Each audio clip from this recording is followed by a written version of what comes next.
Bueno, hola a todos, bienvenidos al seminario de AMPP. Los voy a dejar con Norberto Pese para comenzar el mismo.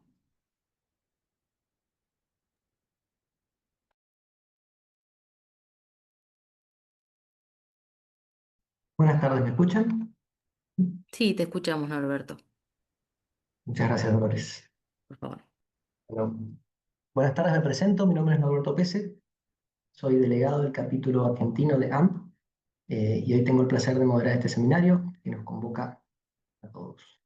Antes que nada, quisiera agradecer a quienes hacen posible este espacio, que son principalmente AMP International, todos los miembros del capítulo argentino de AMP, junto con el Instituto Sábato, el capítulo estudiantil, de Duke, que es quien es el host del capítulo argentino y también nos da el soporte técnico para la exposición.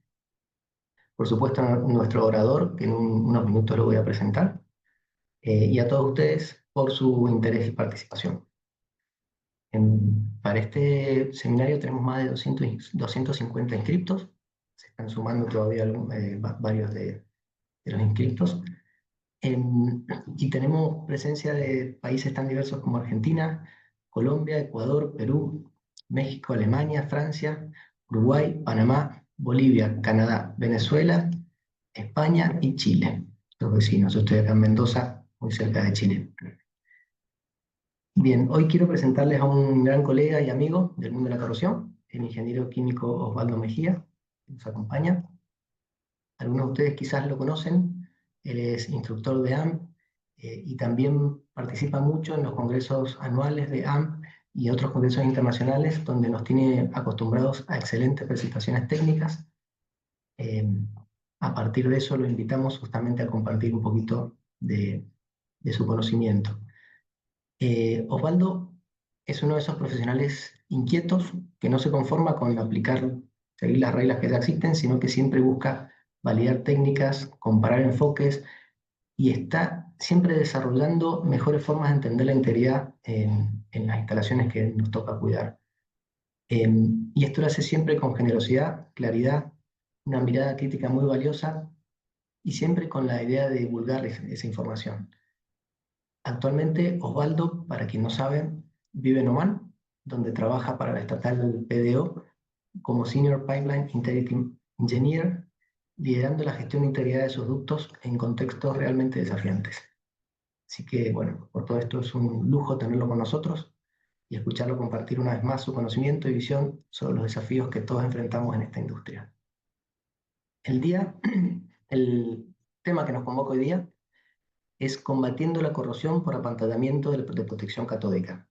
Osvaldo lo va a explicar todo el tema, pero básicamente es algo relativamente novedoso en cuanto a su abordaje, pero es un desafío que hemos tenido desde siempre. Lo que hay es cada vez más herramientas para encararlo y lo que nos propone Osvaldo hoy día es hasta una forma de encararlo, que va a ser creo que va a ser muy interesante para compartir. Bien, hago un par de aclaraciones. Al final de la exposición va a haber una sección de preguntas y respuestas, así que quienes tengan preguntas les pedimos por favor que las escriban en el chat, indicando siempre su nombre y empresa, para que nosotros de alguna manera las ordenemos por temas y luego se las transmitamos a Osvaldo en el momento que corresponda. No dejen, por favor, de indicar nombre y empresa o origen, de modo de darle también contexto a la pregunta.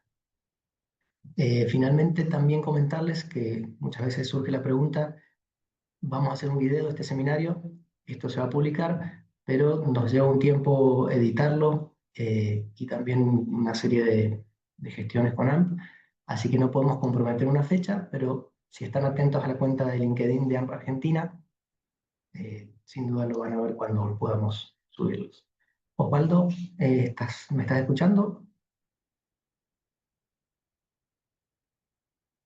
Sí, Norberto, te escucho. ¿Me escuchan Bueno, ustedes? yo te escucho perfecto. Te Ok. dejo entonces con toda nuestra gente para que des tu exposición. Cuando falten 5 minutitos te voy a avisar para que vayas redondeando. Bueno, muchísimas gracias. Y sobre todo, muchas gracias por la introducción. Me hiciste sentir bastante importante. Gracias. Bueno, buenos días, tardes y noches a todos. Gracias por atender este seminario. Como Norberto ya dijo, bueno, esta presentación, como Norberto ya dijo, nos vamos a concentrar en el tema de cómo enfrentar la corrosión apantallada debido a la corrosión debido al apantallamiento de la protección catódica. Entonces, esta presentación tiene dos objetivos. La primera es hacer una revisión de qué es lo que hay actualmente en el mercado o cuáles son las prácticas actuales que estamos implementando para gestionar la integridad de las tuberías que se ven afectadas por este mecanismo de daño. Y como segundo objetivo será proponer una metodología que hemos desarrollado y aplicado en nuestras tuberías para precisamente gestionar la integridad de las tuberías, pero exclusivamente para corrosión apantallada en las juntas de soldadura. O sea, la metodología inicialmente se desarrolló para evaluar esta particularidad y actualmente estamos tratando de desarrollarla ya para corrosión apantallada en el cuerpo de la tubería. La presentación la vamos a dividir en dos partes. Como ya dije, el primer objetivo es presentar qué es lo que hay actualmente en la industria y la segunda parte es presentar la metodología. Entonces, vamos a empezar con una introducción, una explicación de qué es apantallamiento, porque de pronto lo conocen por otro nombre. Eh, Corrosión apantallada no necesariamente aparece así en los estándares o en los papers, eh, pero bueno, ya tendremos una idea general bastante clara de qué significa corrosión apantallada. Entonces, empecemos con la primera parte y es las definiciones que vamos a emplear aquí. Entonces, ¿a qué se le llama corrosión por apantallamiento? O yo lo abrevio diciendo corrosión apantallada. Entonces, si ustedes buscan los textos, o especialmente el vocabulario ENEIS, no tiene esta definición. O sea, no aparece en ninguna parte definido qué es corrosión por apantallamiento. Así que nosotros hemos desarrollado una definición que es la corrosión que se produce debido al apantallamiento. Y entre paréntesis, se supone que apantallamiento ya involucra la definición de protección catódica, pero se puede extender como corrosión que se produce debido al apantallamiento de la corriente de protección catódica. Apantallamiento, que en inglés se escribe shielding, aparece su definición en el vocabulario ENEIS y ASTM, que aparece en la pantalla de la referencia, y se define como impedir o desviar la corriente de protección catódica de su trayectoria natural.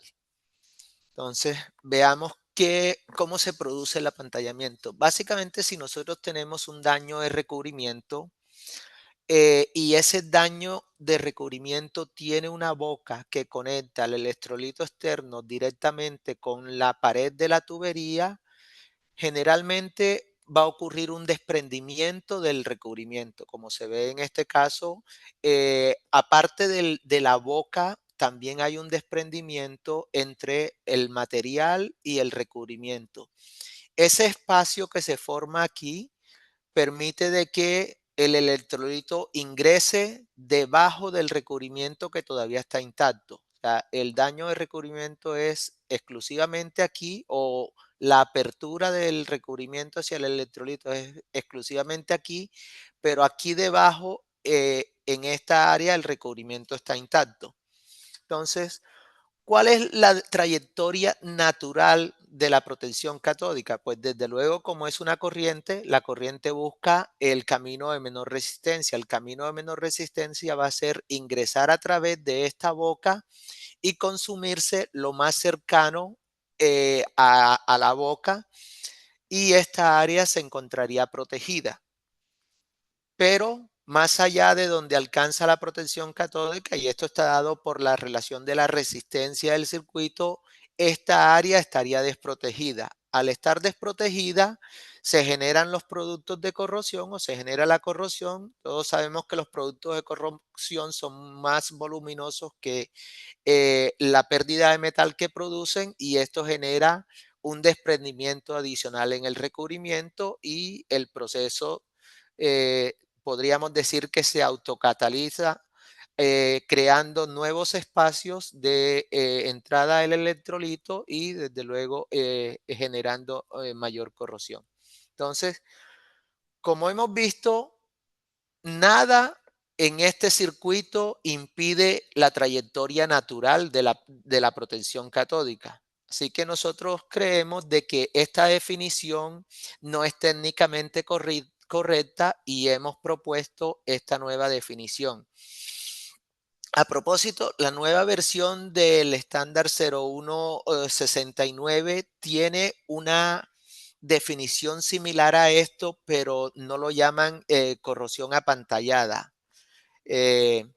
Pero ya está una definición muy similar a esta aparece en el estándar, en la SP0169. Entonces, nuestra definición es cualquier condición en la vía electrolítica, significa entre los ánodos y la tubería, en la vía electrolítica del circuito de corrosión, que impide que suficiente densidad de corriente de protección catódica llegue a áreas de la estructura a proteger expuestas al electrolito. Como vimos, estas áreas que están expuestas al electrolito, pues la corriente no va a poder llegar allá debido a la alta resistencia que se generaría en este punto, o más bien la menor resistencia que obliga a que la corriente entre por acá.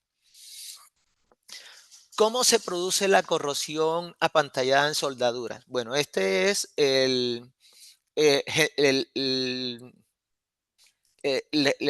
una soldadura, una gráfica de cómo sería la relación de recubrimientos en un área de soldadura circunferencial. Aquí tenemos una soldadura, tenemos el revestimiento del cuerpo de la tubería, que generalmente viene aplicado de fábrica, y aquí tenemos uno de los elementos más comunes, es aplicar una manga termoencogible en el cordón de soldadura. Dependiendo del tipo de recubrimiento que tengamos, por ejemplo, si tenemos un tricapa que es bastante grueso, y dependiendo de la calidad de la aplicación de la manta termoencogible, se pueden generar cavidades en el área de interfase de recubrimientos o en el área de interfase de la soldadura. Estas cavidades se llaman tenting en inglés, y bueno, a través de los años y los estreses generados por el suelo, adicionalmente el revestimiento se puede desprender generando arrugas que conectan el electrolito con la parte interna de la tubería, o pueden ocurrir daños de recubrimiento, ya sea por acción química o física del electrolito con el recubrimiento. Estos daños o estos desprendimientos permiten la entrada de agua, y a partir de allí se genera el proceso de corrosión que ya hemos visto. Si nosotros exponemos una soldadura que ya ha estado expuesta algún tiempo, vamos a ver que el proceso de corrosión o la corrosión progresa paulatinamente. Si la removemos al poco tiempo de haber instalado, vamos a encontrar que el área está intacta. Todavía está el material de relleno, no se ven signos de corrosión, todo está funcionando adecuadamente. En la medida que pasa el tiempo, vamos a ver de que empiezan a aparecer algunos daños o ya algunos indicios de que de que está ocurriendo corrosión en esa área. Y esto, si no se hace nada, si no se rehabilita esa junta de soldadura, esta corrosión va a seguir progresando hasta que llega un momento en que esa pérdida de metal ya es detectable por una inspección ILI. Hasta aquí la pérdida de metal es tan pequeña que prácticamente no es detectable mediante los métodos de inspección en línea. En nuestro caso, como estamos más que todo en el desierto, donde el suelo es extremadamente seco, en promedio las tuberías están sufriendo de empiezan a detectarse los daños de las pérdidas de metal alrededor de 30 años o después de los 30 años.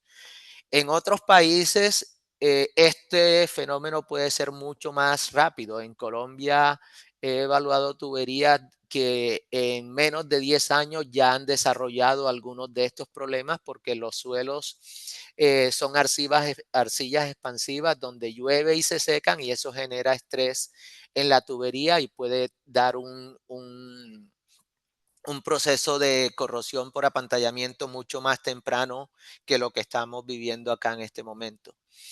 Si todavía no se hace nada en esa junta de soldadura, la pérdida de metal va a seguir creciendo hasta que ya obtiene o alcanza un nivel que nosotros le llamamos relevante. Ya a partir de 30%, consideramos de que se tiene que tomar una acción. Si no la hemos tomado hasta este punto, a partir del 30% de la pérdida de metal, bueno, también hay otros criterios de ERF, pero con base en los criterios ya en algún momento tenemos que empezar a actuar, a tomar acciones para solucionar el problema.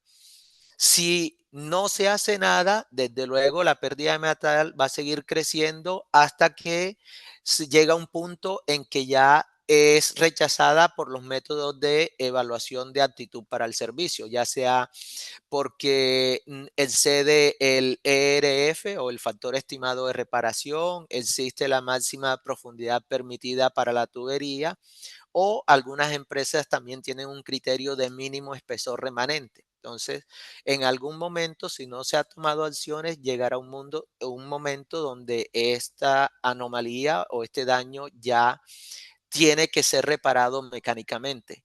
Y si definitivamente no se hace nada, pues ocurrirá la pérdida de contención, donde ya la tubería se perfora totalmente.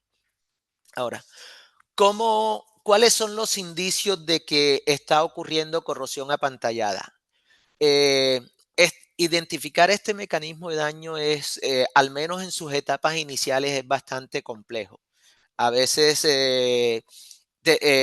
nos toca esperar hasta que haya un desarrollo bastante grande de la corrosión para podernos dar cuenta de que esto está sucediendo en las tuberías. Pero si uno es juicioso en analizar la información que tiene, se puede dar cuenta de esto en etapas muy tempranas del proceso.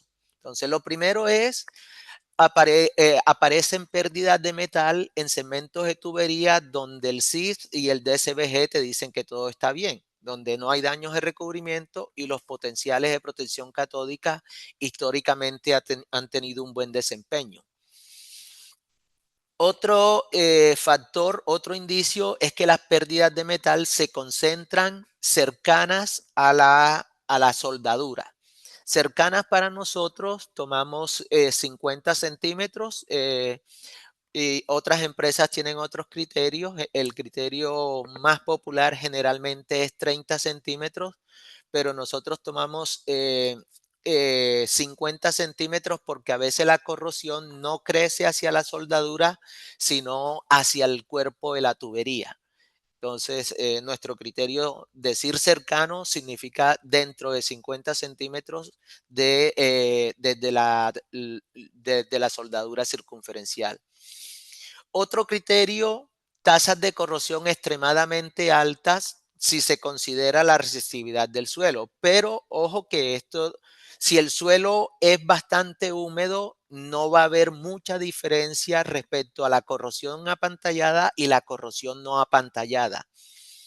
Pero si el suelo es bastante seco, son resistividades muy altas, podemos observar hasta 2 órdenes de magnitud entre la corrosión que se da cuando no está apantallada y la corrosión apantallada. Y la única forma de realmente verificar de que sí está sucediendo esto es mediante el examen directo. Y el examen directo lo que buscamos es identificar de manera fehaciente de que este proceso sí está ocurriendo en nuestras tuberías. Entonces, aquí tenemos un ejemplo de cómo se alinean los datos para identificar si hay, indicios por aparición de pérdidas de metal en áreas donde la protección catódica está bien y donde no hay daños de recubrimiento. Lo otro es distancia relativa a la soldadura. Entonces, están las pérdidas de metal concentradas hacia o muy pegadas a los cordones de soldadura. En el examen directo se pueden apreciar las diferencias cuando el recubrimiento es apantallante y cuando no es apantallante. Por ejemplo, cuando tenemos tuberías de FBE que no apantallan la protección catódica, es fácil identificar que en el FBE aparecen depósitos calcáreos si hay un daño de recubrimiento. La condición del recubrimiento en la junta puede ser que aparezca intacta o que se noten algunas arrugas o desprendimientos. Pero lo más importante es identificar si bajo este recubrimiento, que muchas veces parece intacto, existe alguna presencia de bultos, si se puede sentir de que hay material quebradizo bajo la manta o si hay sonidos huecos cuando uno toca el recubrimiento. Eso da una idea de que hay un desprendimiento en esa tubería. Cuando se remueve el recubrimiento, entonces es fácil observar, por ejemplo, aquí se ven las marcas, la huella que dejan los depósitos calcáreos, que es un indicio de que la protección catódica está activa en el área. Y bajo la manta ya tenemos unos depósitos rojizos.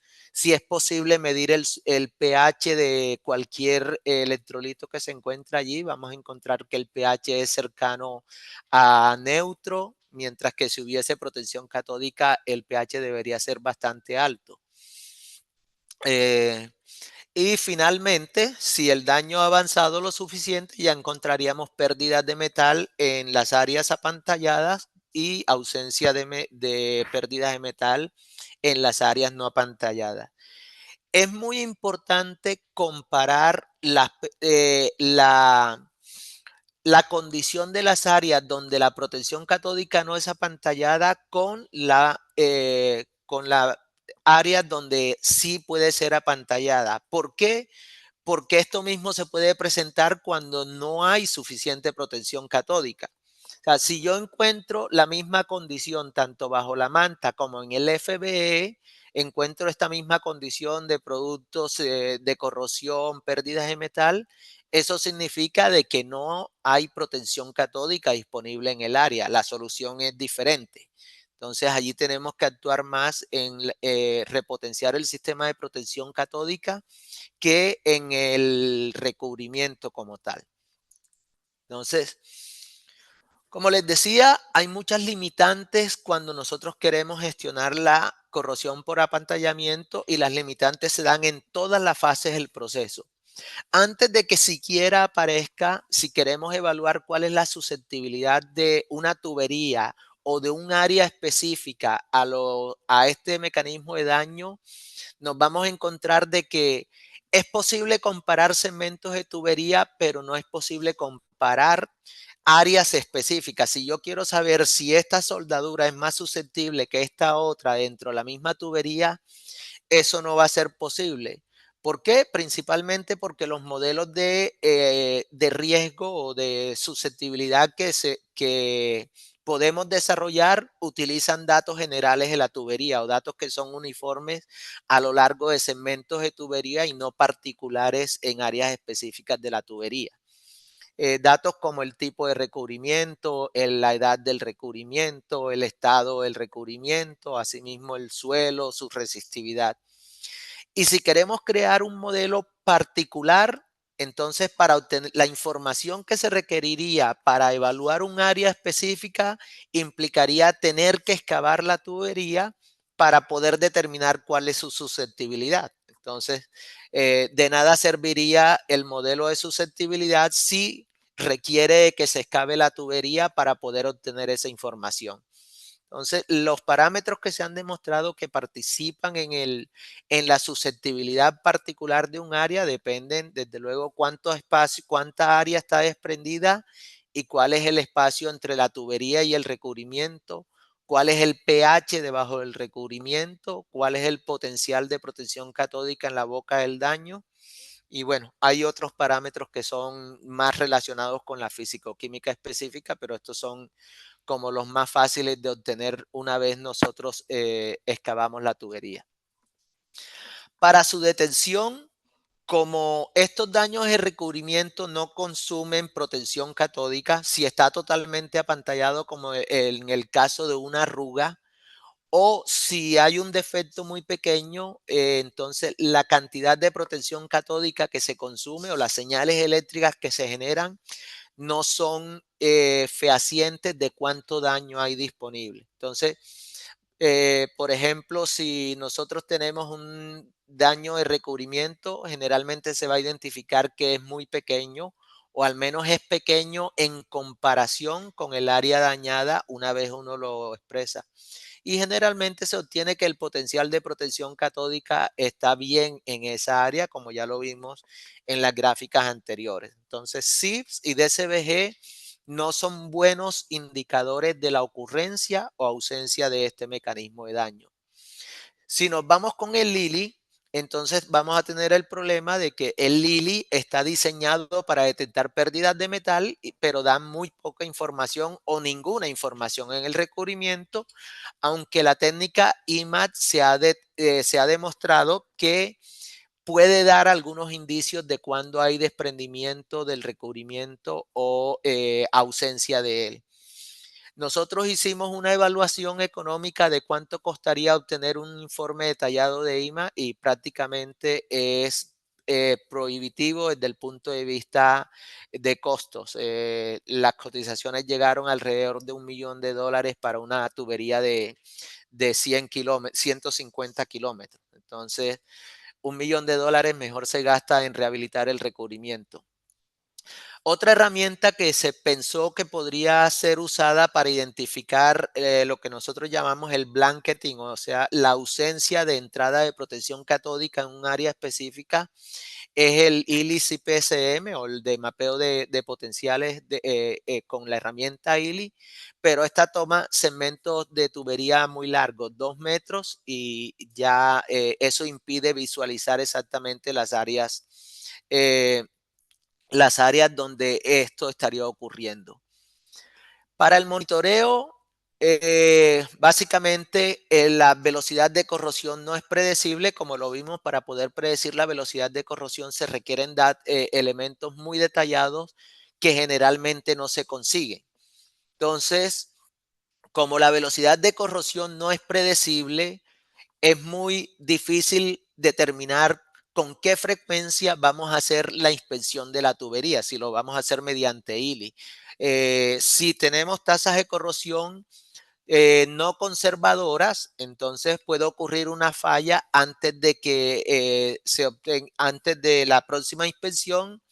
Y si es muy conservadora, aparte de todos los problemas técnicos que vamos a tener para entender o para interpretar la información, vamos a tener el problema de gastos innecesarios debido a la alta frecuencia de inspección.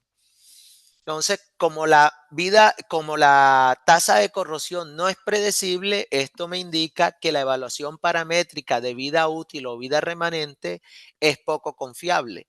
O sea, si generalmente las empresas hacen una proyección de cómo van a crecer las anomalías en el tiempo y con esa proyección se identifica cuál es la vida remanente de la tubería o el tiempo hasta ocurrencia de la falla. Con este mecanismo de daño no es posible porque él no es predecible con la tecnología actual que tenemos. Y finalmente, para gestionar esta amenaza, entonces se presentan muchos challenges, muchos desafíos. Lo primero, podríamos pensar en una estrategia de inspeccionar y reparar, que básicamente es lo que todos hacemos, donde tenemos prácticamente un gasto pequeño durante todo el tiempo mientras que se detecta la anomalía. Una vez se detecta la anomalía, empezamos a hacer reparaciones, luego llegan las anomalías a puntos relevantes y bueno, en ese momento ya empieza el modo pánico donde empezamos a hacer reparaciones mucho más exhaustivas. Está una rehabilitación reactiva del recubrimiento, donde básicamente vamos a hacer un cambio total del recubrimiento tan pronto las pérdidas de metal alcanzan dimensiones relevantes. Otro, cuando nos damos cuenta ya es demasiado tarde y prácticamente la única solución va a ser reemplazar la tubería, o podemos pensar en una rehabilitación proactiva. Una vez empezamos a notar de que existen desprendimientos en el recubrimiento, empezar a reemplazar, a rehabilitar el recubrimiento incluso antes de que aparezcan las pérdidas de metal. ¿Cuáles son los desafíos? Si vamos a la gerencia a proponerle este esquema de trabajo, lo que nos van a decir más seguramente es que es innecesario. Y si proponemos este esquema de trabajo, ahora es demasiada plata que gastar, hay que optimizar. Y esos son los grandes desafíos que vamos a tener siempre. Aparte del desafío técnico, vamos a tener el desafío económico, donde los gastos siempre van a ser demasiado altos desde el punto de vista de la gerencia. Ok, ahora pasamos a la segunda parte, que es cuáles son los avances que necesitamos hacer para tener un mejor manejo de esta amenaza. Entonces, lo primero, podría desarrollar una técnica o una tecnología o una metodología que sea eficaz en la detención del problema. Todavía estamos bastante lejos de esto porque para ello se necesitaría, primero, que se identifique de que el recubrimiento está desprendido. Y no solo se identifique, sino que se caracterice. Caracterizar significa darme todos los parámetros de ese desprendimiento del recubrimiento. Dónde está ubicado, cuál es su longitud, cuál es su ancho, y si es posible, cuál es la distancia máxima entre el recubrimiento y la tubería. Como ya dije, IMAT ha mostrado algunos avances en esto, pero todavía está bastante lejos de poder caracterizar o al menos hacerlo de una manera económicamente viable. Adicional a detectar el recubrimiento o el desprendimiento del recubrimiento, también debemos identificar, o la tecnología debería identificar, de que hay corrosión activa bajo ese recubrimiento desprendido, porque a veces el recubrimiento se desprende, pero no hay boca o no existe una entrada, un canal de entrada del electrolito hacia esa área, que se ve mucho, por ejemplo, en las tuberías recubiertas con polietileno. Estas tuberías a veces se desprende el recubrimiento, pero el recubrimiento está intacto y en ese caso no ocurre corrosión.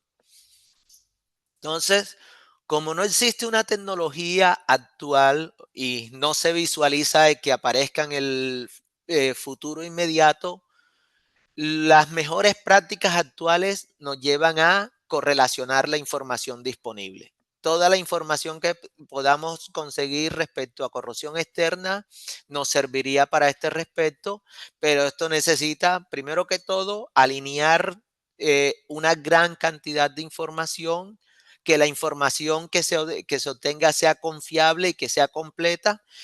Y desde luego, si es posible, desarrollar una herramienta analítica, porque manejar toda esta información a mano es bastante complejo y bastante nos lleva a cometer errores. Entonces, ¿cómo se hace la gestión generalmente? Este es el flujo de trabajo típico para cualquier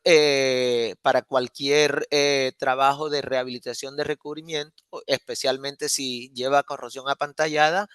Pues lo primero es obtener la información disponible y alinearla para identificar si hay indicios de corrosión apantallada. Ya vimos cuáles son los factores que me dan cuál sería el indicio de la corrosión apantallada. Luego hay que verificar en campo si esa corrosión existe, si la corrosión apantallada existe o no.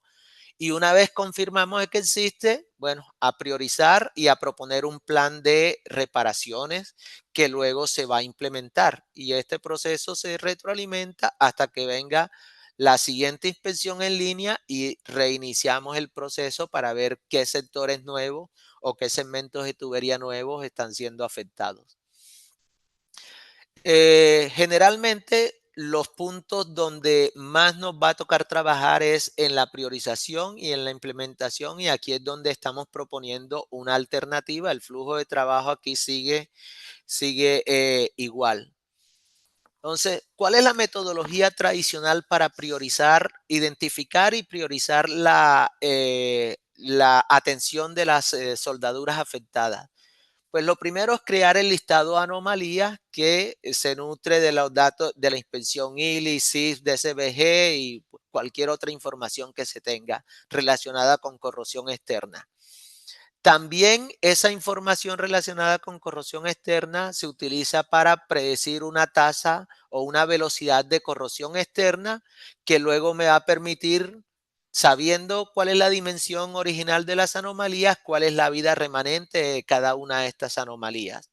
Sabiendo la vida remanente, se propone una fecha de reparación. Desde luego, habría unos criterios que me dicen cuál es cuánto tiempo antes de que se complete la vida remanente tenemos que actuar o no. Y desde luego ahí podemos tener algunos criterios para decir, bueno, si estas anomalías están a 2, 3 metros, podemos excavarlas en la misma, repararlas en la misma excavación, independientemente si ellas tienen una vida remanente superior a la que vamos a atender. Una vez identificados los sitios donde se debería hacer las excavaciones, entonces generalmente también se trata de predecir si el recubrimiento entre esos sitios de excavaciones está en bueno o en mal estado, y se generan lo que se llaman los segmentos. Entonces el segmento ya son longitudes grandes de tubería que entramos a rehabilitar el recubrimiento. Entonces, en nuestro lenguaje llamamos rehabilitación cuando son segmentos de tubería y llamamos reparación cuando son sitios específicos de excavación. Entonces, una vez se identifican los segmentos, entonces considerando la vida remanente de las anomalías en ese segmento, se asigna la fecha de inspección y bueno, considerando cuál es el tiempo que tengo para actuar y el presupuesto, se emite el plan de reparaciones, que luego se implementa según el diagrama anterior. Pero Osvaldo, como ya vimos, 5 minutos. 5 minutitos. Ok, gracias. Entonces, como vimos, la velocidad de corrosión no es predecible y por tanto no es confiable la vida remanente, ni tanto para el recubrimiento ni para las anomalías en sí. Así que nuestra propuesta no se basa en vida remanente, sino en calcular la probabilidad de falla o el tiempo necesario para exceder una probabilidad de falla aceptable. El proceso es muy similar al anterior, donde tenemos las anomalías, creamos la función de densidad de probabilidad de velocidad de corrosión, se calcula el tiempo para exceder la probabilidad de falla aceptada, se emite el plan de reparación, pero en este caso ya no vamos a rehabilitar segmentos, sino ubicaciones específicas. Y en el sitio se evalúa cuál es el estado de recubrimiento y se decide si hay que extender la excavación o no. ¿Por qué ya no vamos a cemento? La experiencia nos ha mostrado que la mayoría del recubrimiento se encuentra en buen estado. Entonces, cuando planeamos rehabilitar un segmento, en realidad lo que estamos es reemplazando recubrimiento que está en muy buen estado, y esa plata nos impide poder atender otras ubicaciones donde sí hay corrosión. La alineación de datos ya la vimos, pero básicamente aquí vamos un poco más que simplemente alinear SIF de SVG. Aquí hay que calcular velocidades de corrosión y otros parámetros como por ejemplo cómo están creciendo el número de tubos afectados por el mecanismo de daño. Nos hemos dado cuenta que el número de tubos crece exponencialmente entre las inspecciones HILI. La predicción del comportamiento futuro, el análisis probabilístico de falla, ya todos sabemos que tomamos las velocidades de corrosión calculadas, sacamos la densidad o densidad, la función de densidad de probabilidades, obtenemos sus valores y mediante Monte Carlo podemos predecir cuál va a ser el espesor remanente y con eso podemos ir a calcular con las ecuaciones de estado límite la probabilidad de falla, que luego se tabulan de esta forma y con base en los criterios de aceptabilidad se decide en cuánto tiempo hay que actuar para cada una de estas ubicaciones.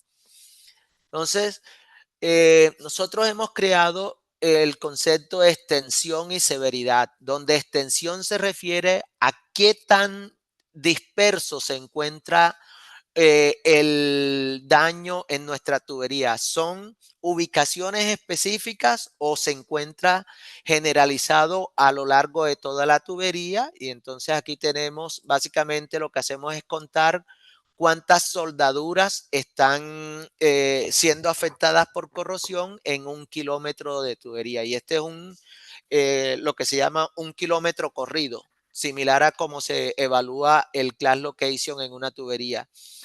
Para tuberías no marraneables hemos implementado el muestreo aleatorio de cordones de soldadura.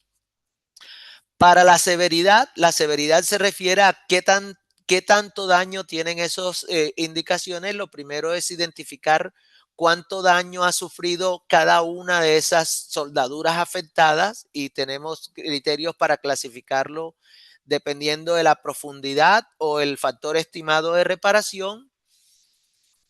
Y luego ya entramos a clasificar la severidad de la corrosión apantallada a lo largo de todo el segmento que se inspeccionó mediante la identificación de extensión.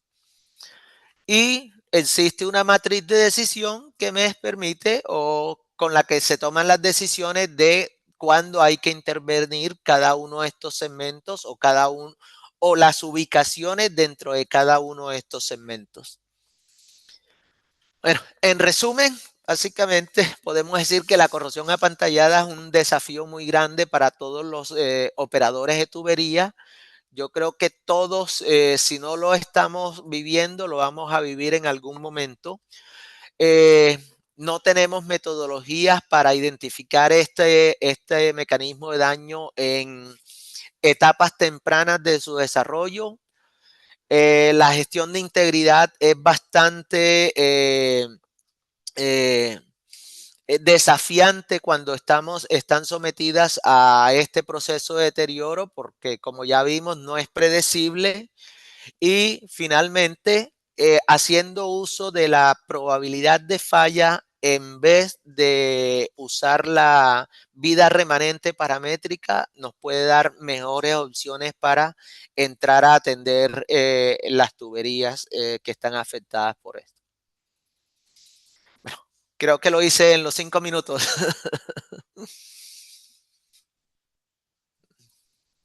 Impecable, fue un poquito rápido al final. Pero, Sí, al final fue muy rápido. pero bueno, así se completó. Bueno, muchísimas gracias, Osvaldo. Ha sido medio rápido, así hemos llenado de información. Espero que se haya podido comprender.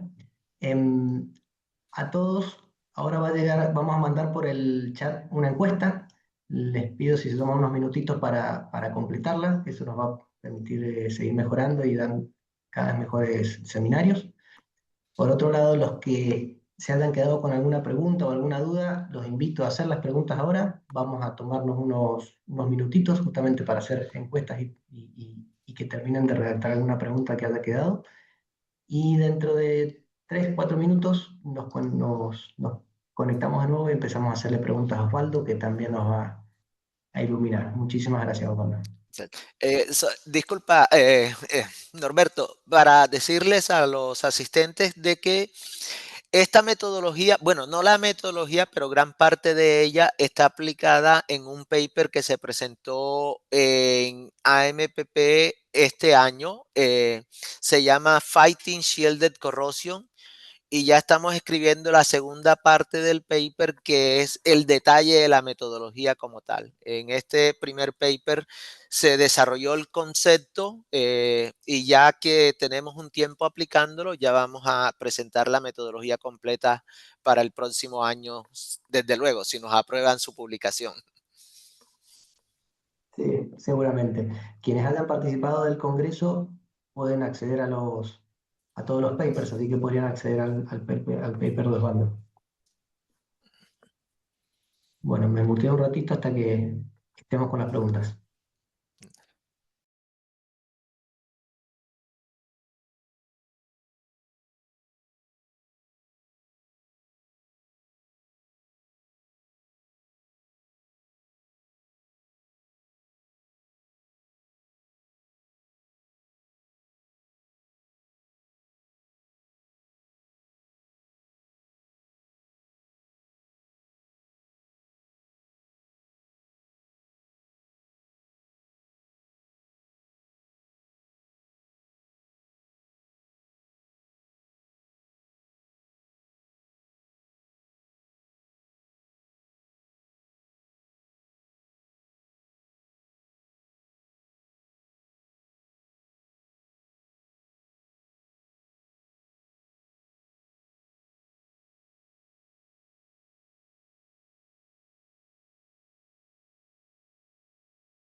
Bueno, buenas tardes a todos.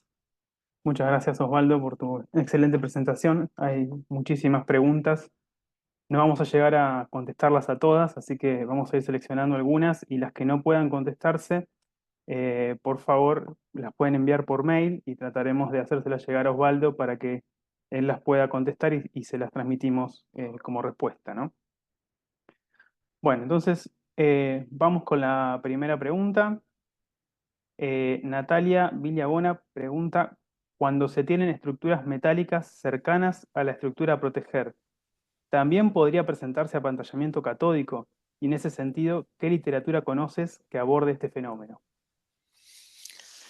Sí, en el paper eh, presento algunos o presentamos algunos otros ejemplos como nuestra definición indica cualquier condición que impida que la corriente de protección catódica llegue al área donde debería llegar o el área que está expuesta al recubrimiento. Entonces, cuando hay tuberías paralelas, por ejemplo, a veces una tubería tiene un diámetro muy grande en comparación con la otra o el recubrimiento está en muy mal estado en comparación con la otra y esa tubería de menor resistencia se va a robar toda la corriente. Y si uno no equilibra muy bien el sistema de protección catódica, de acuerdo con la definición que estamos planteando, eso sería un caso de corrosión apantallada.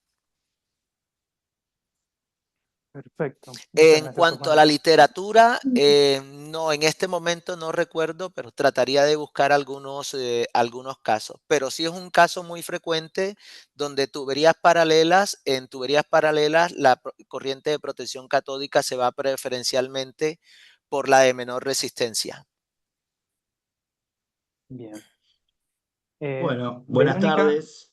ah, Ah, eh, vas vos, Martín, Martín. sí, no, Sí, sí, hago vos. una más y te dejo el turno. Bueno, Verónica Rodríguez Bausada pregunta, en tu experiencia, ¿los problemas de apantallamiento aparecen mayoritariamente en las juntas de campo o en el revestimiento del tubo?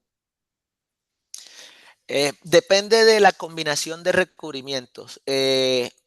Si el recubrimiento es cinta de polietileno aplicada en campo de manera continua, aparece en cualquier punto porque el desprendimiento va a ser en los traslapes entre las cintas. Entonces, eh, una vez tuvimos el caso de una tubería, 60 kilómetros de tubería, toda con cinta polietileno aplicada en campo con máquina y bueno, era una corrosión en espiral a lo largo de casi toda la tubería.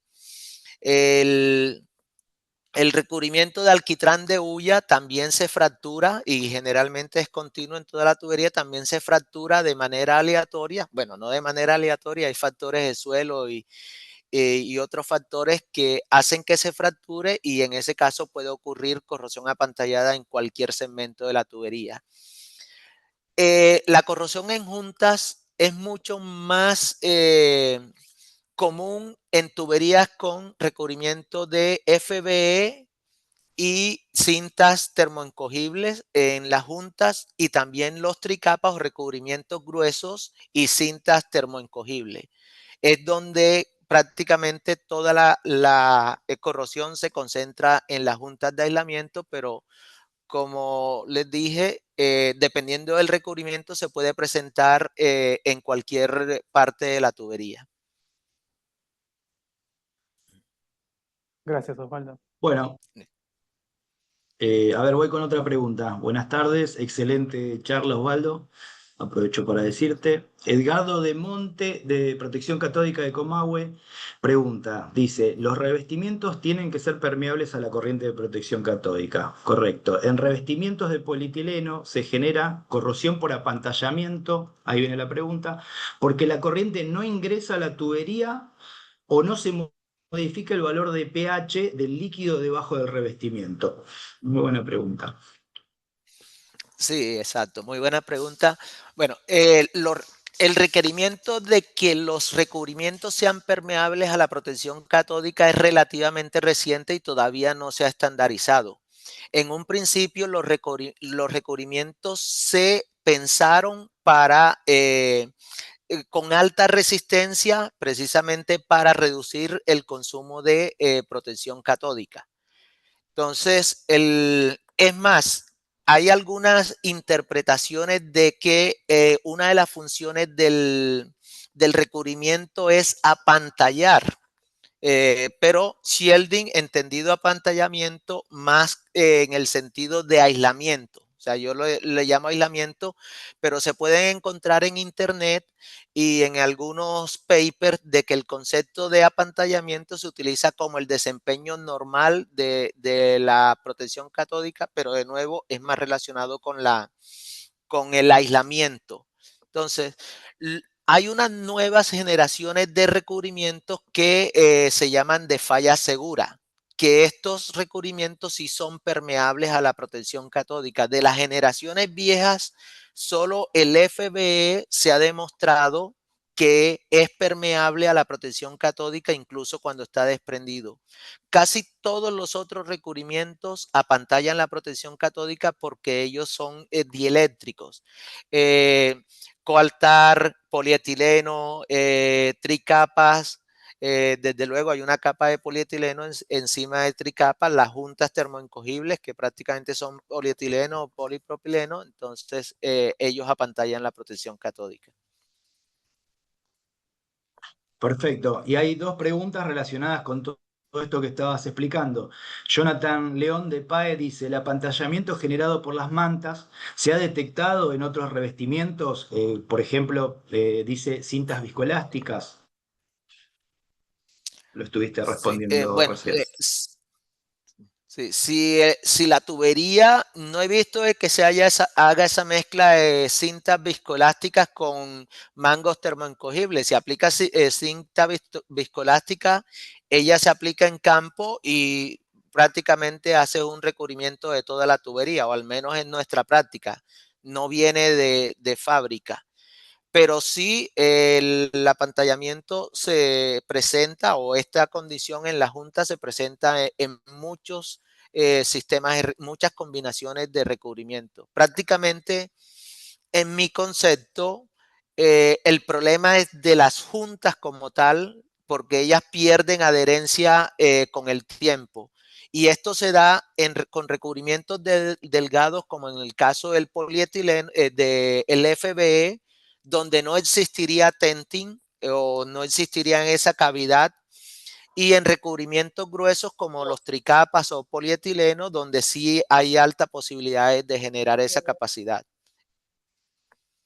Y esto Y una también se llaquita. da, sorry, Sí, y sí, sí, esto perdón. también lo hemos visto independientemente del imprimante o el mástil que tenga. Siempre se ha presentado ese desprendimiento en las juntas termoencogibles.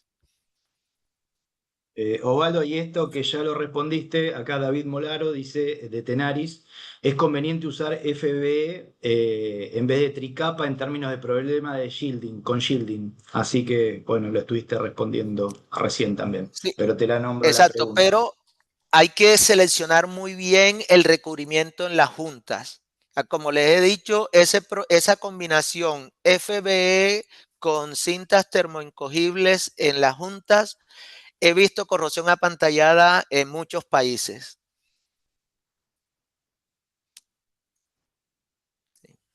Sí. Bueno, Juan Orellán pregunta, dice, en Argentina es muy común implementar o usar las fundas termorretráctiles en soldaduras.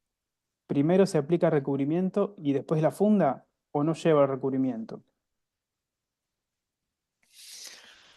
Sí, bueno, cada fabricante de fundas, ellos indican cuál es el proceso o cuál es el sistema de recubrimiento que se debe aplicar. Yo las he visto con todo tipo.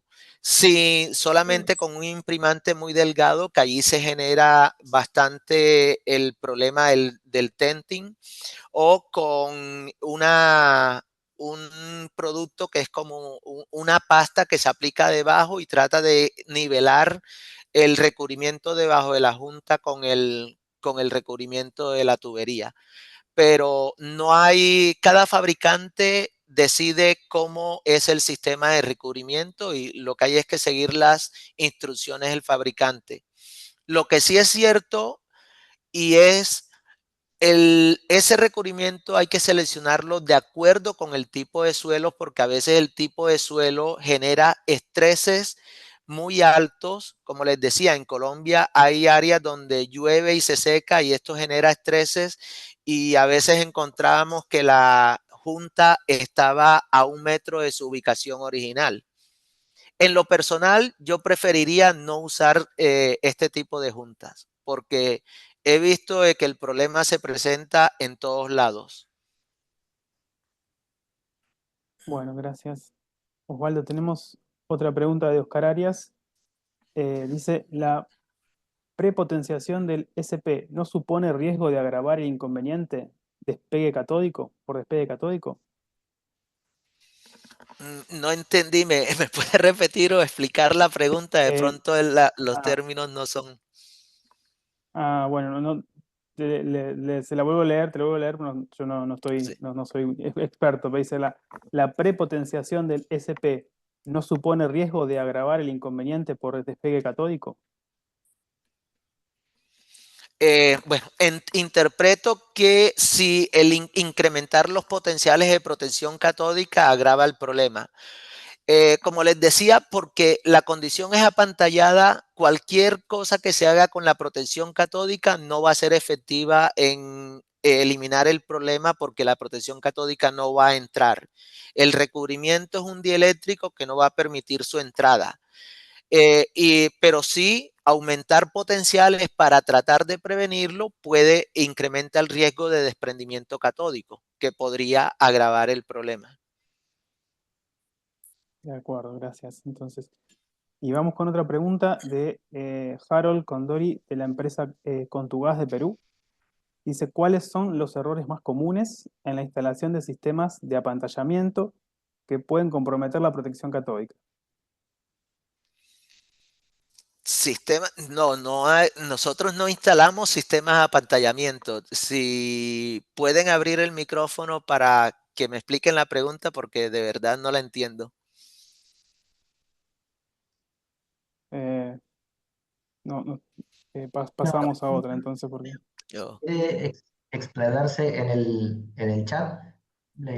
Se la repetimos más tarde cuando la tengamos aclarada, ¿les parece? ok. De acuerdo. Bueno. Una pregunta,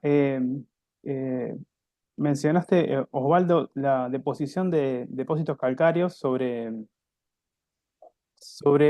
recubrimientos dañados. Cuando estos depósitos calcáreos están relacionados con el tipo de suelo o aparecen en todos los suelos. Yo lo he visto en todos los suelos, pero en algunos suelos son eh, mucho más gruesos que en otros. Desde luego la fisicoquímica del suelo implica, pero sí, casi siempre he visto los depósitos calcáreos o al menos la huella, porque uno casi nunca está en el momento de la excavación. Desafortunadamente es muy limitada la presencia de nosotros al momento de la excavación, pero en la foto se puede observar claramente de que hay huella de que la protección catódica estaba actuando en esas áreas. Gracias, Osvaldo. Carlos, no sé si tenés más Bueno, preguntas.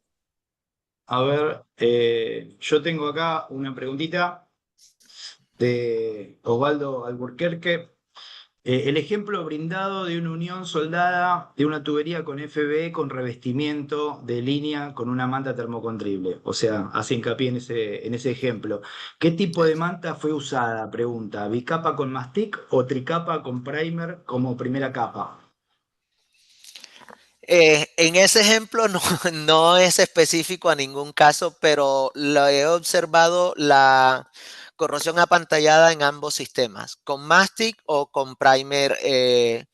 Y todo depende del tiempo. Como les dije, los tiempos que aparecen allí en la presentación no son universales.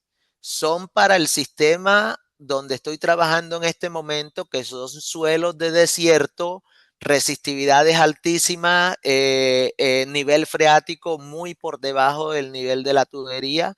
Entonces, demora más de 30 años en empezar a producirse este efecto. En Colombia y en otros países donde llueve mucho o donde los suelos son bastante, el nivel freático está por encima, a veces se ha presentado esto en menos de 10 años. Entonces, los tiempos no son universales, pero lo que sí es cierto, al menos en mi concepto, lo que sí es cierto es que en algún momento de la vida útil de las tuberías se va a presentar este problema. En algunas tuberías mucho más tempranos, en algunas tuberías mucho después, pero en algún momento, siempre y cuando el recubrimiento sea apantallante, vamos a tener que interactuar con la corrosión apantallada. Perfecto. Voy un poquito rápido porque quería meter estas dos preguntitas. Una que No. se repite mucho, que la resume Eduardo Carzoglio, dice, a su juicio, ¿cuál es la razón que lleva a la aparición del apantallamiento de la protección catódica en revestimientos tricapas, donde específicamente, apunta la pregunta, donde no se observa daño mecánico? Bueno, en tricapas, para ser sincero, todavía no se ha demostrado que ocurra corrosión apantallada. En teoría podría ocurrir porque la capa externa es polietileno o polipropileno, entonces es un recubrimiento altamente dieléctrico, pero la capa interna es FBE. Entonces, en caso de que exista un daño mecánico que atraviese y permita la entrada de electrolito hasta debajo del recubrimiento apantallante, se podría presentar, pero en teoría, en la práctica todavía no se han reportado casos de corrosión apantallada en recubrimientos tricapa. Así que por el momento se considera como que no, las tuberías recubiertas con tricapa no son susceptibles. Desde luego, en el cuerpo de la tubería, en las soldaduras, ya el recubrimiento es distinto, sería la junta termoencogible, que es el caso que hemos venido hablando. Una última de Jaime Martín, que esta es mía, dice, ¿cómo se normaliza y pondera sobre todo la información multifuente de DSBG, SIP, CEMAT, ILI, datos de suelo, etcétera, para ser ingresada en la matriz de decisión sin introducir, bueno, redundancia, calidad de la fuente y todo eso? Ok, bueno, esa información, de acuerdo con la metodología, no se introduce en la matriz de decisión, pero se utiliza para determinar la extensión y severidad. Y bueno, la alineación es como alinear cualquier set de inspecciones. Tenemos dos puntos de referencia, digamos los postes de potenciales. El SISTE da una longitud entre ellos, el DCBG una longitud entre ellos, el ILI una longitud diferente entre ellos, y lo que se hace es una regla de 3 para identificar que 150 metros aquí son 120 o cualquier otra distancia en el otro sistema. Lo primero es definir cuál va a ser el sistema base. Generalmente tomamos el Lili como sistema base y todas las otras inspecciones se convierten a ese sistema de unidades. Porque aunque hablemos en metros, por ejemplo, un metro de ILI no es lo mismo que un metro de DSBG o un metro en SIPS. Entonces, lo primero es la alineación. Lo segundo es tener en cuenta los errores espaciales entre la medición. Entonces, si estoy comparando dos inspecciones ILI, el error de distancia, como tengo de referencia a la soldadura, el error de distancia van a ser unos pocos centímetros. Entonces, allí consideramos buscar 25 o 30 centímetros, dependiendo de cómo haya sido la inspección. Pero si estoy comparando ILI con DSBG, entonces ya tomamos una distancia mayor, que puede ser 30 o 50 metros, para decir de que las indicaciones son coincidentes. Entonces, toda la información se alinea, se presentan los gráficos y luego esa información se utiliza para determinar lo que es la extensión y severidad, Y ahí es cuando entramos a la matriz de decisión ya una vez he calificado los diferentes segmentos en la tubería. Perfecto. Perfecto, Osvaldo. Impecable. Bueno, estamos bastante pasados del horario que habíamos propuesto. Hay interés, hay todavía muchas preguntas y comentarios en el chat, pero por Sí. respeto a todos los que se habían comprometido en este horario y también para mantener la forma, vamos a ir dando cierre al seminario. Osvaldo, muchísimas gracias por esto, por tu tiempo, por tu generosidad en compartir el conocimiento. Seguro que te van a llegar un montón de preguntas. Así que Es- vamos a dejar un poco de tarea. Pero bueno, la verdad que es interesante, da para seguir charlándolo. Eh, Próximo congreso que nos crucemos, seguimos divulgando y pensando un poco cómo seguir. Carlos, Martín, ¿algún comentario o algo más? No, muchas gracias. Simplemente agradecer a los asistentes y a Osvaldo, por supuesto. Así es, Muchas muchas gracias gracias a a todos todos. Listo. Excelente charla. Muchas gracias a todos. por el interés y bueno, seguiremos en contacto. Ahí están nuestros contactos del capítulo Argentina, del estudio de Sábato y de Osvaldo también. Bárbaro, chau, hasta luego, que esté muy bien. Hasta Adiós. luego, buenas Adiós, tardes. A adiós. todos.